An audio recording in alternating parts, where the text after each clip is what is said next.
Okay, ladies, I have a quick and easy pho recipe that is perfect for soup season, low calorie, and full of veggies. So first you're going to do is start with some beef paste, some chili oil, rice noodles, and this is key. This soup stock cube, you can find this right at H Mart. Then you want some sriracha, hoisin sauce, and let's get started.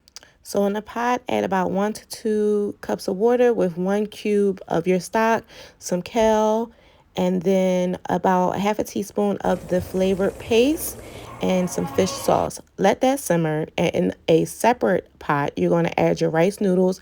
Let that cook for about 5 minutes.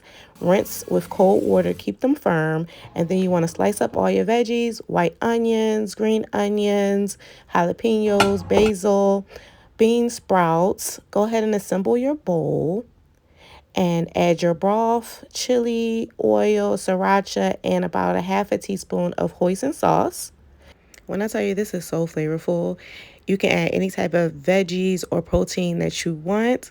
So if you want to see more quick, easy, clean recipes, be sure to comment below, like, and share with a friend. Stay fabulous.